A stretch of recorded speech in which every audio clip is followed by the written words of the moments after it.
I am Darcy. And I'm Kelly. And thank you for joining us for And Another Thing, Election Day Edition, where we talk about current events, pop culture, things we love, things we don't, all slathered in gobs of laughter. and all the feels. So grab a drink, sit back and join us for a Clinton and Trump free, Correct, and Johnson free, And Stein free, and whoever else. it's just a fun Election Day episode of And Another Thing. Cheers!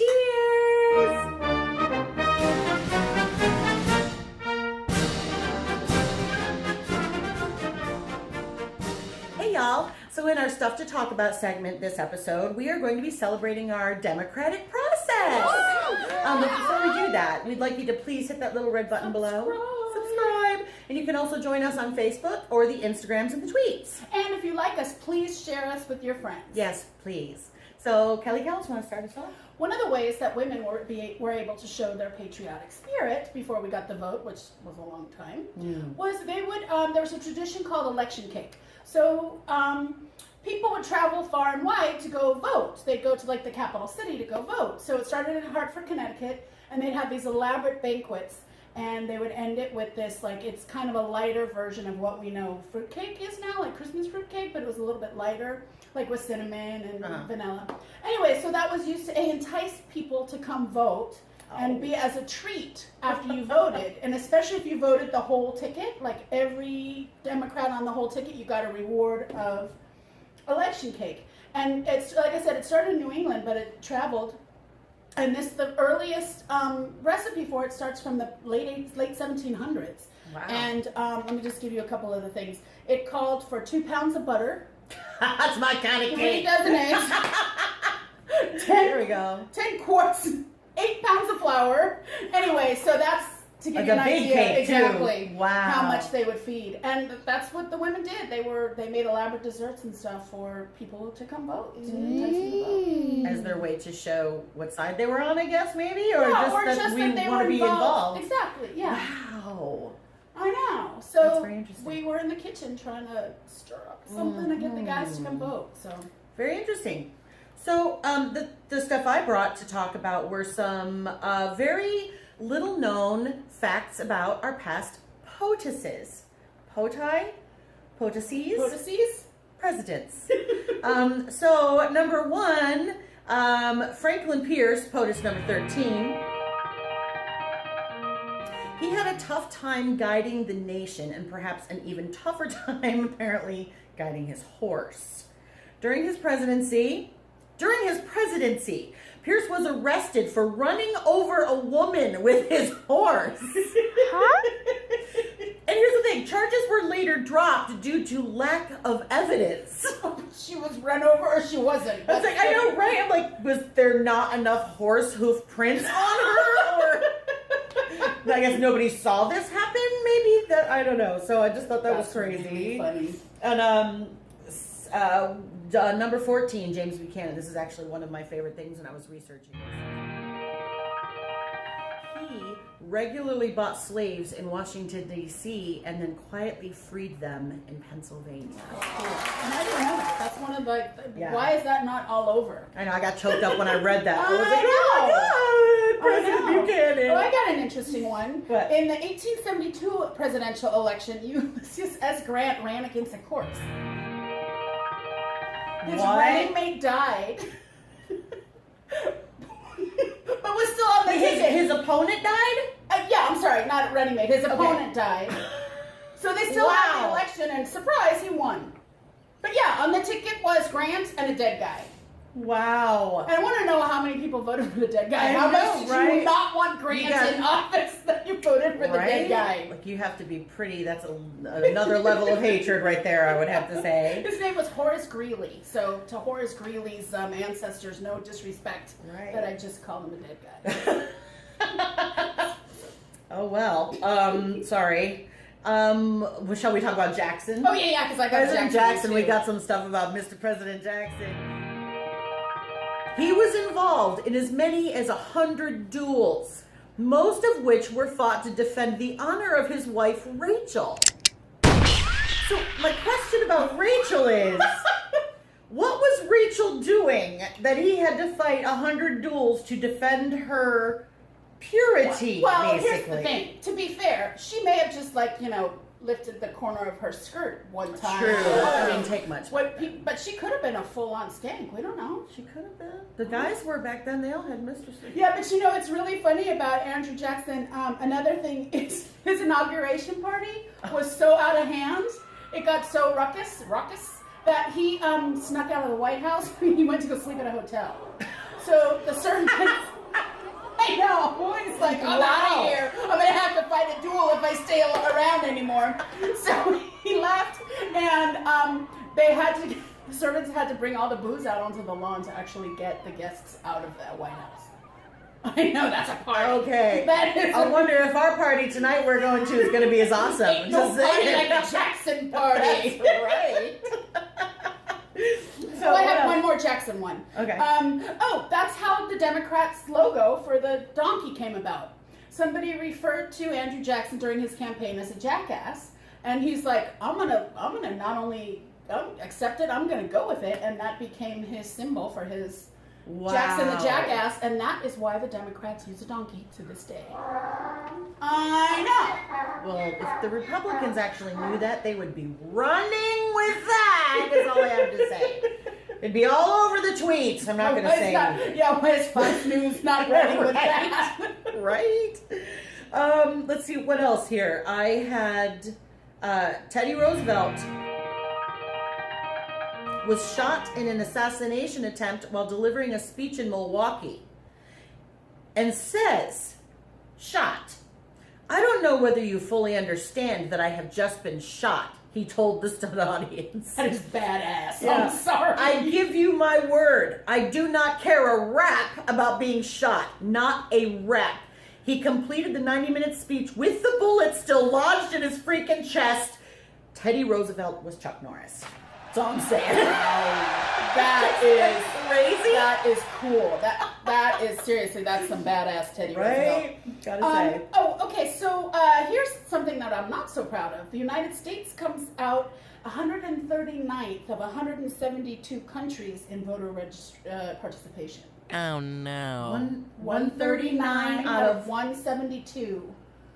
Oh, Murica. Yeah, people, we got to change that. We gotta fix that. The highest turnout rate is Minnesota with 74.5%, and the lowest is Hawaii with just around 50. Wow. In California, we hover around 62.5% for presidential elections, and we're as low as 32% for local and primary. So we have the intention of voting, we just don't always do it. that sounds very California, actually. Oh, I'll try to be there. Yeah. Maybe. Interested in going. Anyway, last one, I guess. Let's bring it on home with what you Let's got. talk about W. He got a lot of media attention with his frat boy past. We all know that he was a little bit of a playboy when he was younger, and he was quite handsome, actually. He was younger, too. But he also had a more wholesome side. Apparently, during his senior year of high school in Andover, Massachusetts, Bush was captain of the cheerleading team. I didn't know the guy. I mean, I know guys cheer and stuff like that, and they're generally there to throw the girls up in the air and stuff like that. Yell squad or yell leader. But, yeah, but I didn't realize guys could be the captains of the cheerleading. So why don't we ask him to do splits or something? I know, right? The lawn of your White House. Can you just do a tumble run for us there? That'd be great. Woo! It would be very inspiring. So, anyway, So there's some little known facts. I hope we educated you on some things. Very important presidential facts today. There you go. Now go get yourselves on Jeopardy and win that money. That's right. And if you haven't already, go out and vote California and everywhere. I know not all of you are Californians, but specifically Californians. Yep. Let's do this right. Yes, please. Okay, so we'll be back in a second with a special segment called the Judicial Journal. Hey, Cal. What, Darce? I think it's time for a spot of juice. Ooh, that must mean it's time for the Judicial Journal? No, we're just wondering. Yeah, Absolutely.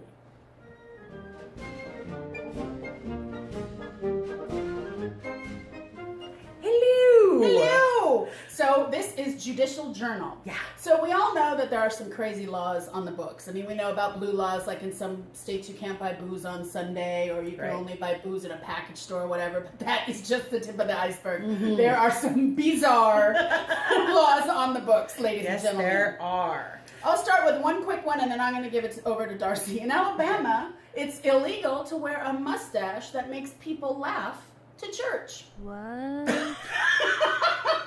No mustachio in church.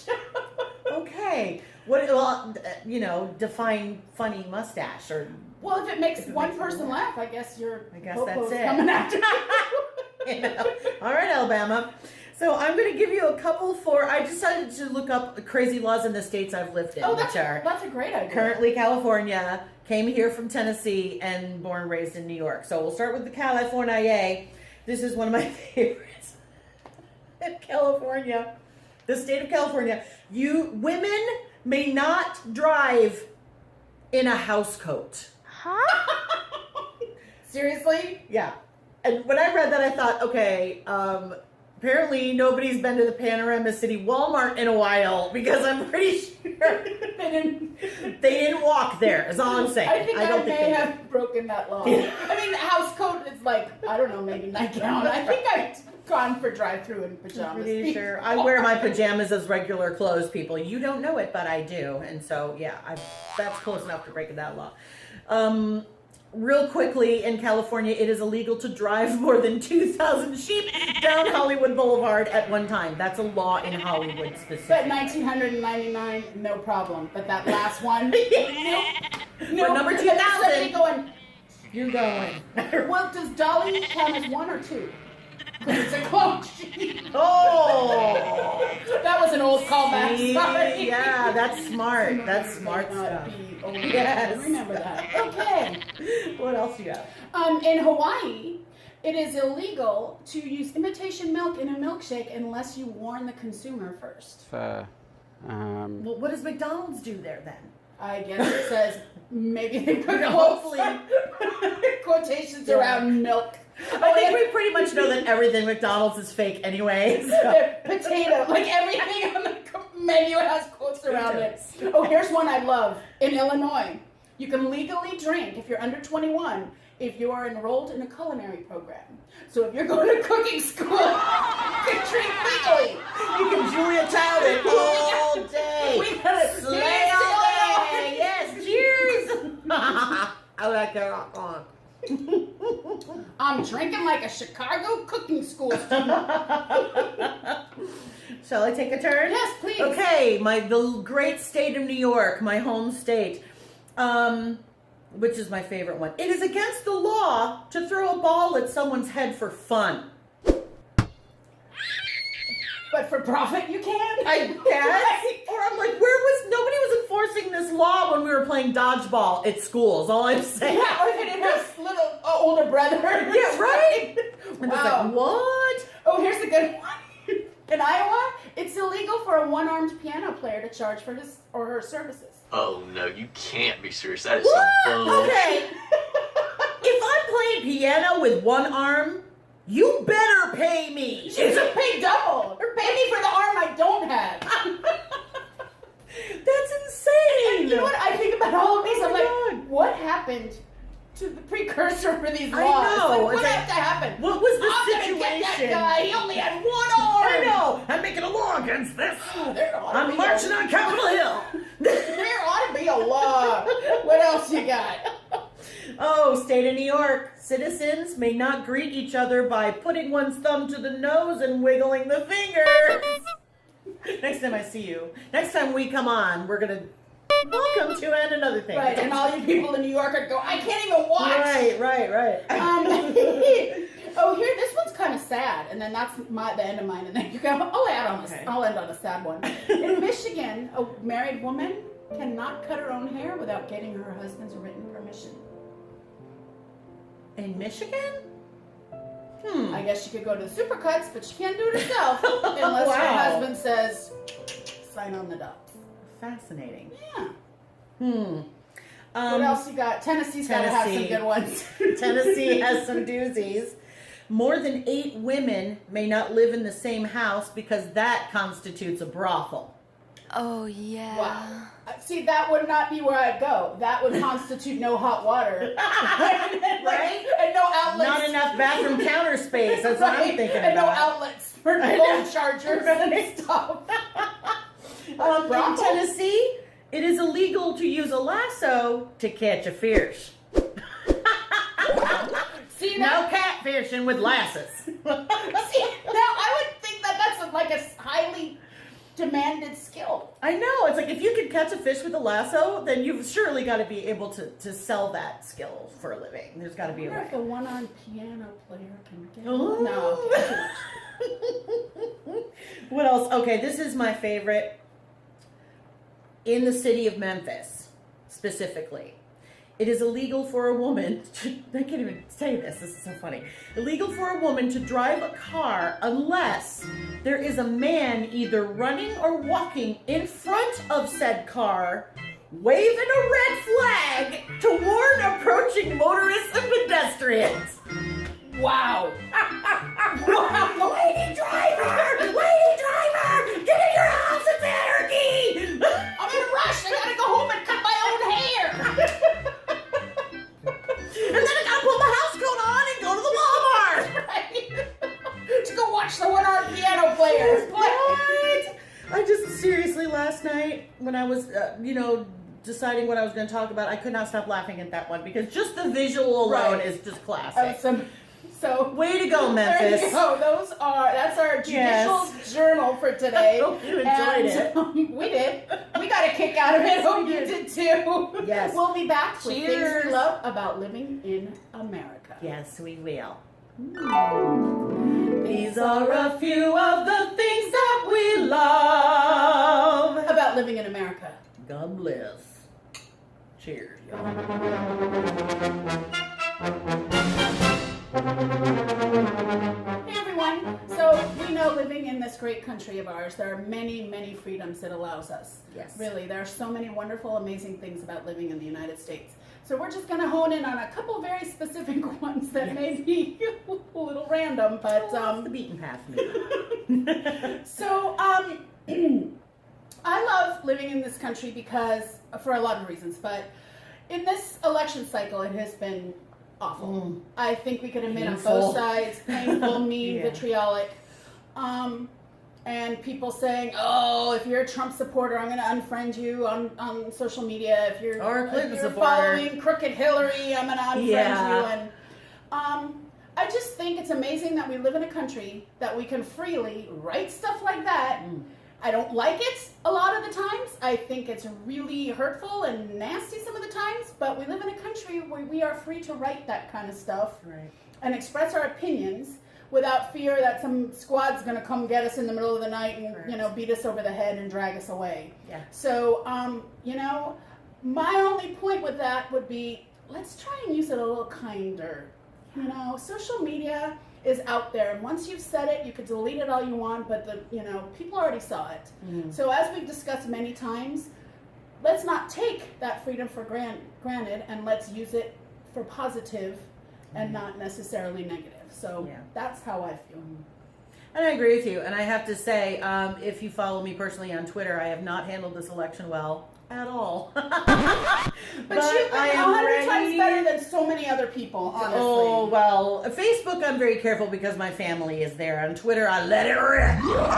And I don't love that. But it's I know. been so divisive and so frustrating. I just am like, so whatever happens by the time you see this, you probably know who won or whatever. Right. I'm going to go on record right now as saying I have never bashed a sitting president, and no matter who wins, I agree. I will continue that as much as it might kill me.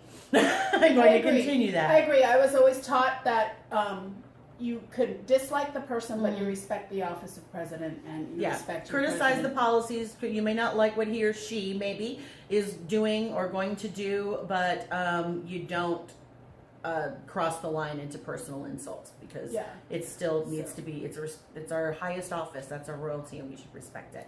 Absolutely. But anyway, that said, the thing I'm thankful for is so totes silly. But I mean, Talk about first world problems. I've had an extremely busy summer. I've been working 14, 16-hour days primarily since June. And here it is almost November now, and it's been that way. And can I just say, thank you, America, for delivery services.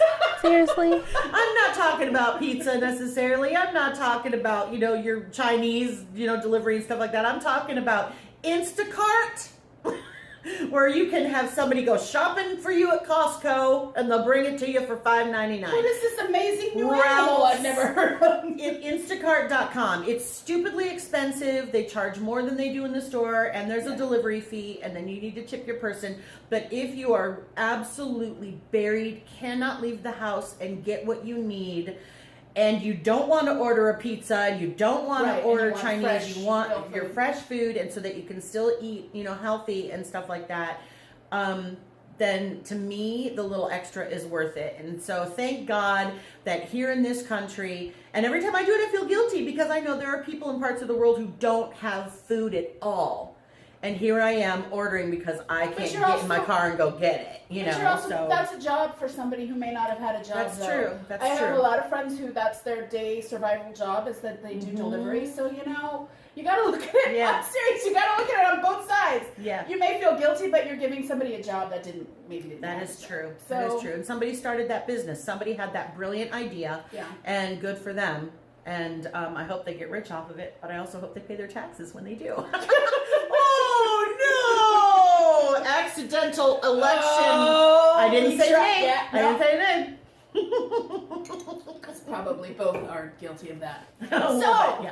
Anyway. We got through this far without any nastiness. Yes, we did. And that was really not that nasty. So thank you so much for joining us for our special election edition. And again, if you have not gone out and voted, go. Turn this off right now. We'll be here later. Go watch vote us anytime. now. Go vote. Go do what you need to do. People died for your ability and right to do that, especially you women, especially people of color. Get out there and do it. So God bless you all. Yes. And God bless the United States of America. Woohoo! Me, me, me, me, me, me, me, me, me.